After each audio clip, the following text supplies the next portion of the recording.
Hey guys, alright, today we are watching another simple history video. This time, Rasputin, the man who wouldn't die. Strange stories.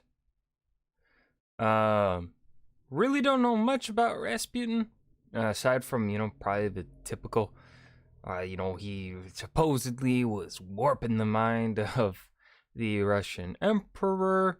He was like the only one that could help with the Russian emperor's son, the Russian czar's son, in his medical condition for some reason. Besides that, I know they tried to kill him twice and they failed, I think, both times or something, or they succeeded on the second try. Anyways, let's just go ahead and dive right in.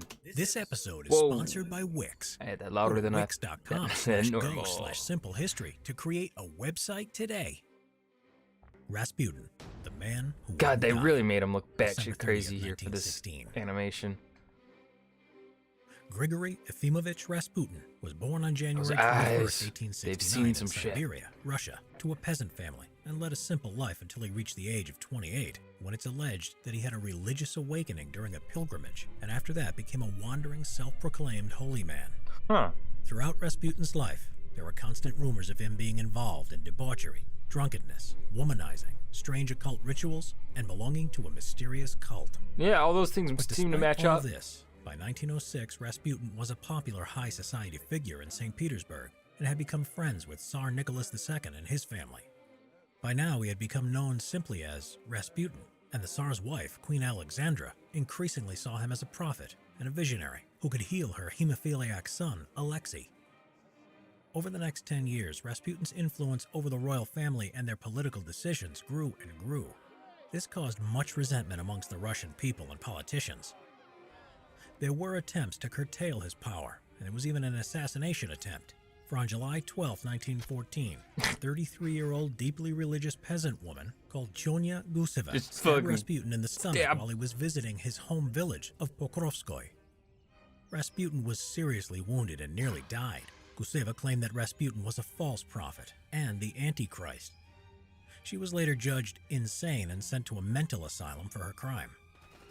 World War I was going badly for Russia due to poor That's one way to put it. and logistical problems. By December 1916, its armed forces were on the brink of collapse. During this time, both Rasputin and the royal family had become incredibly unpopular. Many feared that Rasputin's influence over the royal family was seriously affecting the war effort. So a group of nobles and politicians plotted to kill him. This was led by Prince Felix Yusupov and his young friend Grand Duke Dmitry Pavlovich.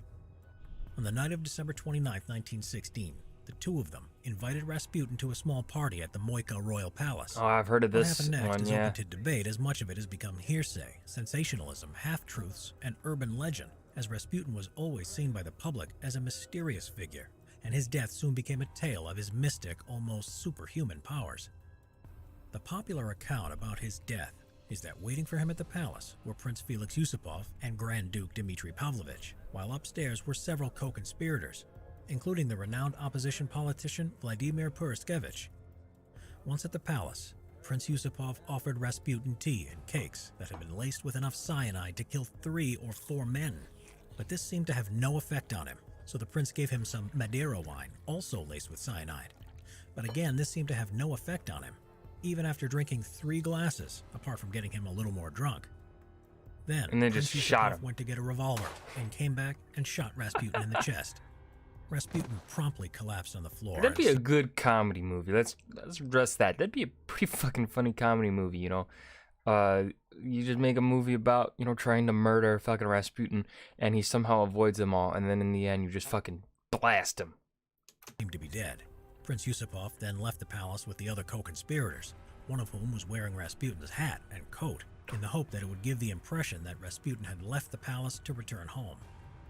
A short while later, the princes returned to the palace, and much to his surprise, the supposedly dead Rasputin leapt up and attacked them.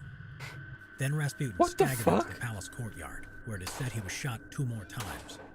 It is then claimed that Rasputin was beaten by Prince Yusupov with a dumbbell, and in the early hours of the morning of December 30th, 1916, was carried to a nearby bridge and thrown into the freezing Malaya Nevka River below. Jesus. It is said that Rasputin was last seen very much alive, thrashing about in the freezing cold water as he floated downriver, clinging to a lump of ice.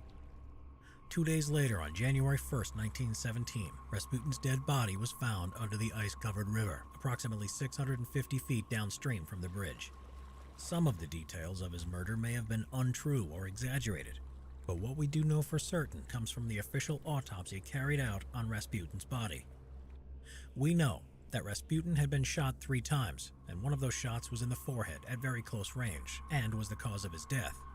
That the coroner could find no trace of any poison anywhere in his body. He also concluded that Rasputin was most likely dead when his body was dropped into the river.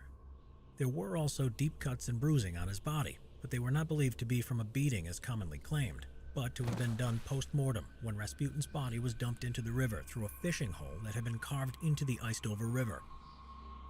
Prince Felix Yusupov and Grand Duke Dmitry Pavlovich's role in Rasputin's murder was quickly discovered. Queen Alexandra was so angered by the murder that she wanted both of them shot straight away by firing squad without trial. But instead, Prince Yusupov was exiled to his country estate, and Archduke Pavlovich was sent to serve in a Russian army garrison in Persia.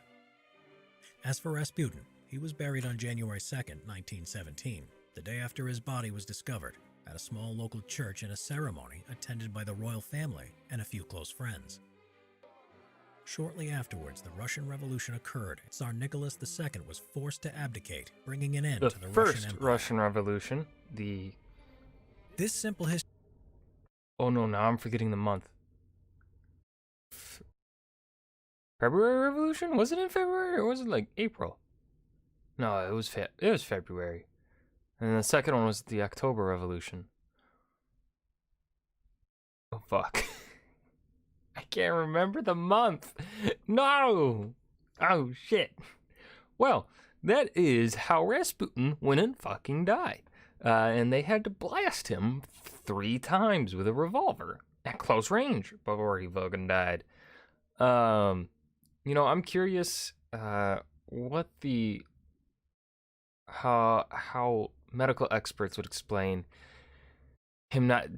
Okay, so I think I remember the explanation for the cyanide. I believe because of the way they put the cyanide into the cakes or food is because they put it in before the food was baked, and then when they baked it, that cooked away the cyanide or something. I don't know how it didn't kill him when it was in the wine, though. So if anyone has any ideas or any links to any sources that might explain it, please do let me know. I'm actually quite curious. Yeah, that was Simple History's Rasputin, the Man Who Wouldn't Die. Simple History does a really good job at, you know, I'd say they probably do some of the best. They do a very good job with the amount of time that they tell their history in. They tell it in like 7 minutes or less. And it's usually really it's hard to talk about history that fast. So them being able to cover what they cover as effectively as they do with the time that they do it in, I say is impressive, and it's a good job. So yeah, that was the video. I hope you guys enjoyed. Remember to leave a suggestion down below for what you want to see me react to next, and I'll see you guys in the next video. Peace.